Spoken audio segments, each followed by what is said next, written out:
नमस्कार मित्रों, मैं गिरीश चंद जोशी गांव पहाड़ उत्तराखंड से। मित्रों, मैं आया हूं अभी अपने खेत में जिसमें मैंने बीन लगाई थी, फरास बीन, फ्रेंच बीन। तो आज मैं देखता हूं यहां क्या क्या हो रहा है। और मित्रों, ये रहा मेरा फ्रेंच बीन का खेत। अब मैंने इसमें जो है ना नेट लगा दी है चारों तरफ से। लेकिन क्या हुआ, फरास बीन जमने के 1 हफ्ते के दरमियान मेरे पौधों को खा दिया खरगोश ने, और जो पौधे साइड में बचे थे वो इतने बड़े हो गए। अब ये मेरा था 2 नाली का खेत, और उसके बाद फिर मैंने दोबारा बोई है।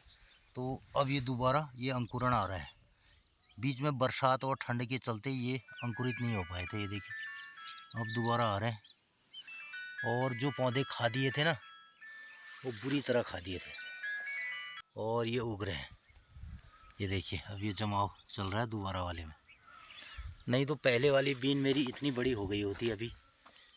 मित्रों, इस तरीके से होती है गांव पहाड़ की खेती। बहुत कठिन है आजकल, यहाँ लोग कम खेती करते हैं, तो जो भी नुकसान है वो ज़्यादा हमारे हिस्से आ जाता है।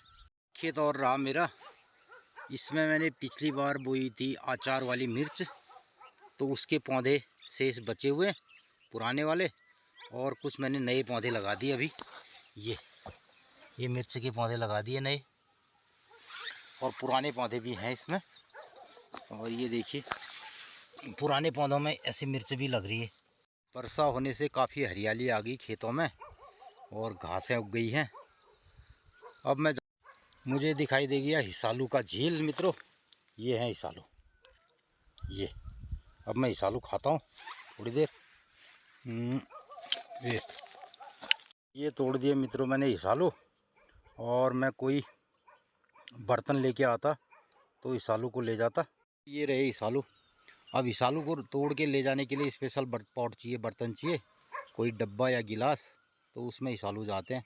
तो अभी मैं खा रहा हूँ हिसालू। हिसालू तोड़ते वक्त जो है इसके अंदर हाथ जाता है, और इसमें होते हैं ज़बरदस्त कांटे, और कांटे लगने के बाद और कांटों में फिर बहुत खरोंच लगती है।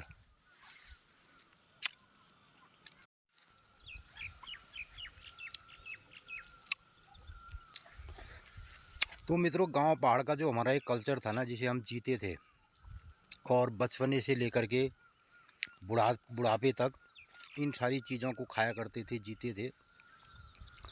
अब या तो ये परोसने वाली चीज़ होगी टेबल में, या पर्दे में, या कुछ ब्लॉगर इसको ब्लॉग में दे देंगे, कुछ चैनल में देंगे, और कुछ टूरिस्ट के लिए हो गई है, जो टूरिज़्म है उसको दिखाने के लिए। और जो हम पहले इसे खाते थे, हमारे दिनचर्या का हिस्सा था, अब वो नहीं रहा। अब उसमें लोगों को शर्म भी आती है, और बोलते हैं ये वाला कार्यक्रम जो है ना, अब हमारी जीवन शैली और दिनचर्या का हिस्सा नहीं रहा। जो पहले हमारी दिनचर्या, जीवनचर्या का हिस्सा थी, अब उससे लोगों को कोई मतलब नहीं है। आजकल बढ़िया से हिसालू जो है ना, वो इंटरनेट के ज़रिए और उसके चित्रों के ज़रिए बनाए जाते हैं बढ़िया से, और एक कप में रखे जाते हैं। फिर लोगों को व्हाट्सएप और फेसबुक व्हाट्सएप इसमें खेल करके तो लोग उसे परोसते हैं। लेकिन असल में ये है हिसालू खाना, हिसालू का ये झील, और ये हिसालू। और तभी गुमानी जी ने कहा था ना, हिसालू हिसालू की जात बड़ी रिसालू। हिसालू हिसालू हिसालू की जात बड़ी रिसालू। जहाँ जहाँ जांची उधेड़ी खांची। जहाँ जहाँ आप हाथ डालोगे ना तो कांटे चुभेंगे इसमें, बहुत सावधानी से खाना पड़ता है। जहाँ जहाँ जांची उधेड़ी खांची। और ये बात को बुरो न मानो, दुदयाल गुरु की लात सहनी पड़ी। इस हिसालू को दूध देने वाली गाय के बराबर बताया कि ये इतना मीठा है, तो इसलिए इसमें जो कांटे चुभेंगे ना, ये उधेड़ेगा, इसका दर्द कुछ नहीं होता है, कुछ महसूस नहीं होता है। तो ये फ़लसफ़ा उन्होंने उस ज़माने में कहा 200-300 साल पहले। और हमारी बायोडाइवर्सिटी के बारे में उन्होंने बहुत सारी कविताएं लिखी उस ज़माने में, जो आज हमारे लिए बहुत महत्वपूर्ण होती जा रही हैं। तो बैसाख और जेठ के महीने में गेहूँ कटने के साथ साथ ये ईसालू खाया जाता था। बहुत ठंडा फल और बहुमूल्य औषधि। बचपन में हम लोगों को ईसालू की जड़ का क्वाथ पिलाया गया है। जो ये ईसालू होता है, ईसालू की जड़ को ला करके धो करके फिर उसको कूट करके फिर उसका उबाला जाता था, फिर उसको छान करके और 1 गिलास उसका जड़ का रस पिया जाता था, जो पेट के लिए रामबाण था। यानी कि हमारे पहाड़ में पहले उसको दौड़ हैगी, जुग हैगी, कोई मंत्र है, यानी पेट में कीड़े जो हो जाते थे उनके लिए रामबाण औषधि थी हमारे परंपरागत ईसालू की जड़। और ईसालू का आशप भी इसका बनता था, ईसालू आशप, ये भी हमने वैद्य की परंपरा में देखा है, सुना है। और बहुत ठंडी तासीर वाला। तो ईसालू खा के नींद आ गई कहते बच्चों को, ईसालू खा करके बढ़िया दिन में बढ़िया नींद आ जाती थी। ये है ईसालू की कहानी। इन दिनों पहाड़ के बच्चों को फुर्सत नहीं हुआ करती थी। ईसालू के सारे बच्चे जो है ईसालू खाते हुए मिलते थे और गिलास और बर्तनों में अपने घर के डब्बों में घर के लिए भी ले जाते थे। और कुछ लोग इस ईसालू को रोटी भी बना करके खाते थे। 2 चवाखरवाट खड़े हों और इसको ईसालू को ओल करके उसकी रोटियां भी खाते थे। ये कहानी है ईसालू की। मैं शाम को भी आऊँगा और एक बर्तन लेके आऊँगा ईसालू के लिए और ईजा के लिए ले जाऊँगा ईसालू। और अभी मैं जाता हूँ जंगल में अपने, देखता हूँ वहाँ काफल पके हैं या नहीं पके हैं। साथ ही आज और एक मज़ेदार बात चीज़ होती है हमारी, मज़ेदार हमें किन्मोड़ा भी पकने लग गया। देखो ये किन्मोड़ा अभी हालांकि उतना नहीं पका, लेकिन ये सब चीज़ टेस्ट करने का दिन है। मौसम भी अच्छा है। ये है किन्मोड़ा। फिर इसको थूक दिया जाता है, इसका रस चबा करके एक मुट्ठी किन्मोड़ा मुंह में डाला और खूब उसका रस आने दिया, खट्टा और मीठा, खट्टा और मीठा। फिर उसको रस चूस के उसको थूक देते थे और बाद में जो है हमारे दांत होंठ पूरे नीले हो जाते थे। इतना किन्मोड़ा बचपन में लोग खाते थे।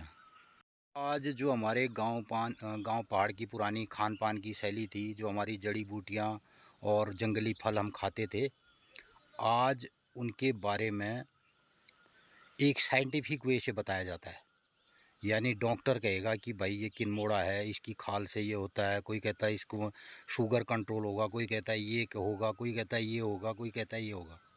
ये सब होता होगा, हम नहीं जानते इसके बारे में। मित्रों, हम ये जानते थे कि ये बीमारियां ही नहीं होती है, जिसे लोग कहते हैं ना ईसालू खाएगा तो ये हो जाएगा, किन्मोड़ा खाएगा तो इसकी शुगर ठीक होगा, फलाना ठीक होगा। ये सब हम खाते थे, रहते थे दवाइयाँ। और अगर इसको दवाई कहो या खाना कहो तो आज छक्के मुझे ईसालू मिल रहे हैं और मैं खा रहा हूँ ना। तो अब लोगों ने इस जीवन शैली को छोड़ दिया, जीना ही छोड़ दिया, तो इसके सिस्टम को ही छोड़ दिया। और किसी के माँ बाप अगर ऐसा कहते हैं तो ये हमने खाया और इसे खाना चाहिए, तो माँ बापों की कौन सुन रहा है। हाँ, डॉक्टर बोलेगा तो सब मानने शुरू हो जाएंगे। फिर कहेंगे मडुआ की रोटी खानी है, डॉक्टर कह रहा है, तो भले वो मडुआ की रोटी कभी खा ले, वो जेठ के महीने खाया, गर्मियों में खाया ना।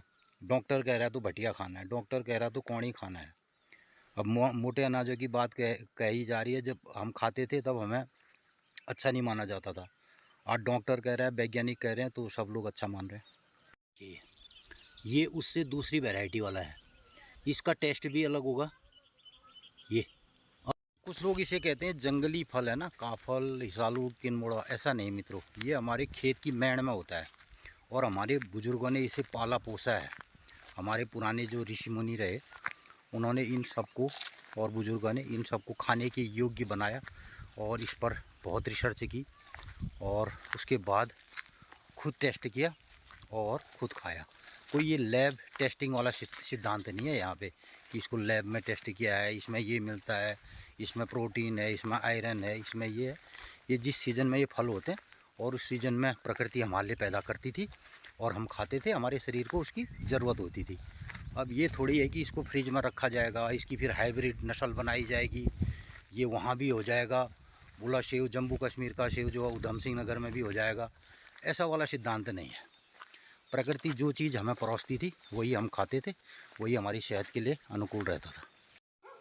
तो अब आ गया हूँ मित्रों मैं अपने जंगल में, और ये हमारा जंगल है। तो बहुत किस्म के यहाँ काफल के पेड़ हैं, देखते हैं क्या क्या हो रहा है यहाँ। हमारे जंगल वाला एरिया बांज का जंगल है, और यहाँ से हमारी बाउंड्री शुरू हो जाती है। देखिए एक टहनी में अभी छोटे काफल पक रहे हैं, पकने वाले हैं। तो मैं मित्रों आ गया हूँ अपने बांज के जंगल में। ये हमारा बांज का जंगल है, और जिसे हमने बहुत वर्षों से संरक्षित किया है, और बहुत बड़ा जंगल है। तो इसमें बांज के काफ़ी घने पेड़ हैं, ये देखो। और इसमें इतना पतेल, इतना बायोमास गिरा हुआ है देखो। और इसको हम मल्चिंग के लिए इस्तेमाल करते हैं अपने खेत में, अदरक के खेतों में मल्च करते हैं इससे।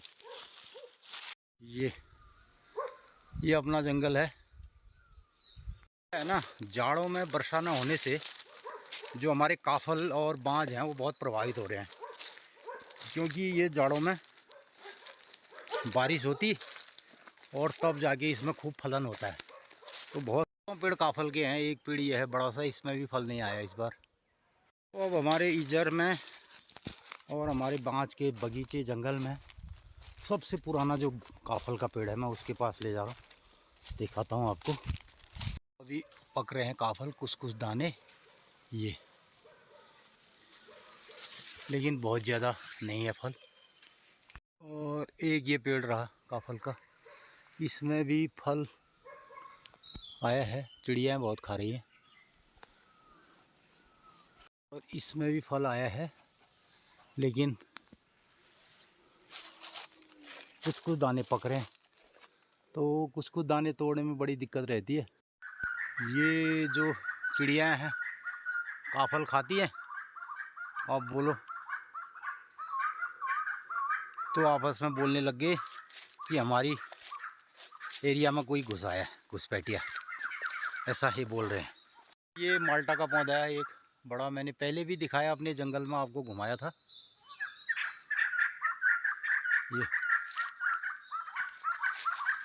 ये क्या कह रहे हैं, ये काफल बहुत कम फल आया है, लेकिन अब जो है बारिश के चलते ना, अब ये पकने वाला है, कुछ देर हो गई। साथ ही जो है बांज के पेड़ के साथ ये माल्टा का पौधा है। और मित्रों देखो ये माल्टा के फल भी आ रहे हैं इसमें,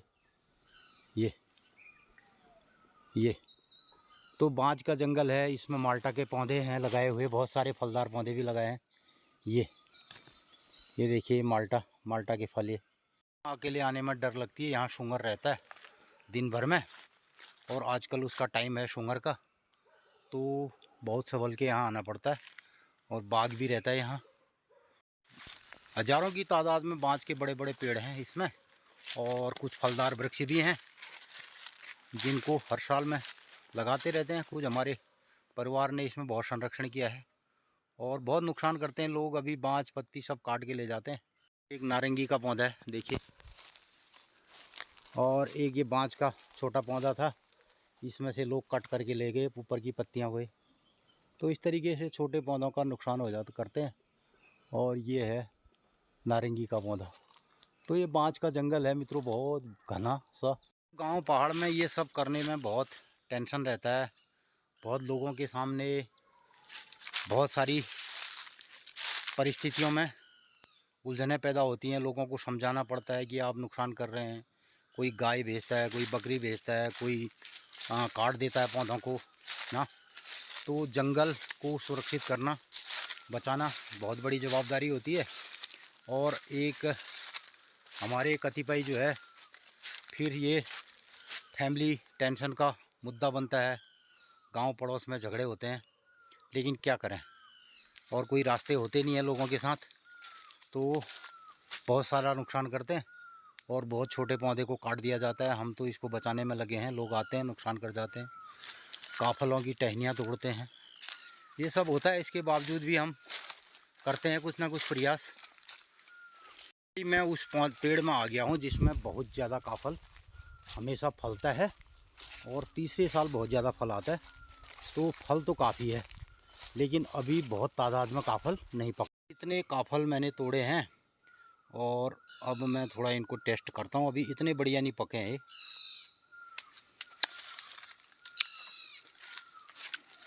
बहुत खट्टा है अभी।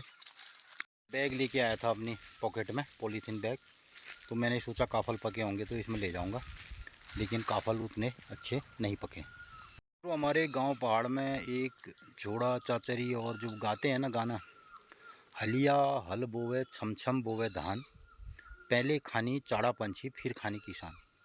तो हम जो चीज़ भी प्रकृति में उत्पादन करते हैं उसका उसमें पहले हक प्रकृति के उन प्राणियों का होता है जो उसमें खामोशी तरीके से जी सकते हैं, जी रहे होते हैं, जो आदमियों की इंसानों की तरफ बोल नहीं पाते हैं, तो पहले उनका हक होता है। तो अभी मैं देख रहा हूँ मेरे जंगल में जितने भी छोटे छोटे काफल पहले पके हैं ना, वो सब चिड़ियाएँ खा रही हैं, और जब ज़्यादा पक जाएंगे तब हमारे खाने का टाइम आता है। तो प्रकृति में इंसान को सबसे सर्वश्रेष्ठ इसलिए बनाया कि वो इन कायनात के इन जो नियम सिद्धांत हैं इनका संरक्षण करे और इनको समझे, और जो जीव हमारी तरह चल फिर नहीं सकते हैं, बोल नहीं सकते हैं, ज़्यादा संवेदनशीलता नहीं दिखा सकते हैं, साथ ही उनका संरक्षण भी करें। और ऐसी प्रकृति में जो बहुमूल्य पेड़ पौधे हैं उनका संरक्षण करें, न कि हम काटें, अपने गाय बच्ची को खिलाएं, ये करें, ये सिद्धांत नहीं है।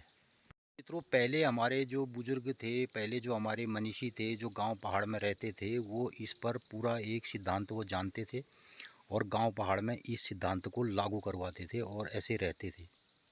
तो आज मनुष्य ने इन सिद्धांतों से लगभग तिलांजलि दे दी है, और कोई इस बारे में बात भी अगर करना कहते हैं तो लोग उसका बुरा मानते हैं। तो अपने गाय बच्चियों को पालने के सिद्धांत के हिसाब से पूरे जंगल को तहस नहस कर देते हैं। बहुत सारे बहुमूल्य जो हमारे पौधे थे अब वो लुप्त हो चुके हैं, लुप्त प्राय हो चुके हैं, उनका पूरा सिद्धांत ही ख़त्म हो गया है। तो ये सारी चीज़ें भी हमारे क्लाइमेटिक जोन को इफ़ेक्ट करती हैं, और जिस क्लाइमेटिक जोन पर जो पौधे उग रहे थे अपने आप, आज उनका समूल नाश होने से वहाँ का क्लाइमेटिक सिस्टम भी चेंज हो रहा है, और पूरा इसका पूरा प्रभाव, सबसे ज़्यादा प्रभाव हमारे हिमालय क्षेत्र में दिख रहा है। और यहाँ पे जो टूरिज़्म के नाम पे, जो यहाँ के धार्मिक यात्राओं के नाम पे बहुत ज़्यादा पर्यावरण प्रदूषण हो रहा है। बहुत सारे बैक्टीरिया यहाँ पर, हीट वाले बैक्टीरिया इफ़ेक्ट कर रहे हैं, बहुत सारी प्रजातियाँ संकट में हैं। तो इसलिए हमारा जो क्लाइमेटिक जोन है, क्योंकि एक ही गांव में भी 10 किस्म के क्लाइमेटिक जोन हो सकते हैं। यहाँ पहाड़ में जो हमारा सूर्योदय होता है, सूर्योदय के आधार पर और पहाड़ के ढलान और उसके उतराई चढ़ाई के आधार पर ही क्लाइमेटिक जोन होते हैं। और कभी कभी एक ही गांव, एक ही ग्राम सभा में बहुत सारी फसलें अलग अलग किस्म की हुआ करती हैं। तो आज इस विषय पर हमारा सिद्धांत नहीं रहा है। तो मित्रों, मैं कुछ कुछ खट्टे खट्टे काफल भी खा रहा हूँ और आप लोगों से कुछ वार्ता भी कर रहा हूँ। तो मित्रों, आज पहाड़ की हमारी पुरानी जो रीत परिपाटियाँ थी सब धराशायी हो गई हैं, वो टूरिस्ट के नाम से धार्मिक। पहले हमारे बुजुर्ग क्या करते थे, इधर धारे में पानी को गंदा नहीं करना है, इधर पीपल का पेड़ है, इधर ये पेड़ है, इसकी पूजा करते हैं, यहाँ थान है, यहाँ देवता है। तो एक झी वाला सिस्टम था। झी माने बच्चा जब आग के पास जाता था जल्दी दौड़ के घुटनों के बल, तो माँ उसको पीछे खींच के कहती झी है ये। और बच्चा 99 बार आग के पास जाता तो माँ 99 बार उसको खींच के लाती थी कि ये झी है। और एक दिन उसको पता चलता था हाँ ये आग है। तो उसी आग को बताने का दूसरा एक सिद्धांत होता है कि आप उसे आग, एक माँ उसे आग के पास जाने दे बच्चे को, तो उसे पहले ही राउंड में पता चल जाएगा ये आग है। तो एक तो ये सिद्धांत है। एक ये सिद्धांत है कि 99 बार उसे आग में जाने से रोका जाए और तब जाके 100वीं बार उसको पता चले ये आग है। तो ये हमारा सिद्धांत रहा है। इस सिद्धांत के आधार पर हम अपनी संस्कृति और संस्कारों को पाल पोष करके इस सिद्धांत से आगे चलते थे, और आज ये सिद्धांत जो है ध्वस्त हो रहा है। तो मित्रों बस इन्हीं सब फशक फरालों के साथ मैं ये खट्टे मीठे काफल खा रहा हूँ। हमारा बहुत बड़ा काफल का पेड़, जब भी मैं काफल पकेंगे आऊँगा यहाँ, और हो सकता है बहुत लोग इसमें से पहले ही खा करके नुकसान कर देंगे, तोड़ेंगे, और आपको भी दिखाऊंगा। आ गया हूँ एक और काफल के पेड़ के पास। इतने काफल इसमें, इसकी वैरायटी भी अलग है, काफल के मोटे दाने हो रखे हैं बहुत, लेकिन मित्रों अभी ये पके नहीं हैं। अब इतने इतने हरे हैं तो ये खट्टा ज़्यादा होगा और मिठास कम होगी, लेकिन इस पेड़ में काफ़ी फल काफल है। और अगर बंदरों ने ज़्यादा नहीं खाया, और क्या करते हैं ना लोग, इस तरीके से इसकी टहनियाँ तोड़ देते हैं। दिक्कत का काम तो ये है, ये ज़मीन में ये टहनी तोड़ के फेंक दी लोगों ने। एक दो दाने काफल के पके होंगे और इतनी बड़ी टहनी तोड़ के फेंक दी, ये रहता है। अभी ये देखो, ये ज़मीन में गिरा है काफल, ये मैंने इतने काफल तोड़ लिए, हालांकि ये बहुत ज़्यादा पके नहीं हैं, और मैं इन्हें भी खा रहा हूँ।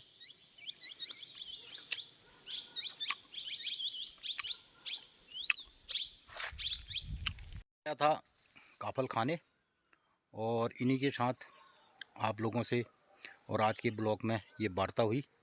तो मित्रों आपको कैसी लगी मेरी फशक फराल और गांव बाढ़ की ये बातें, तो आज के ब्लॉग में बस इतना ही।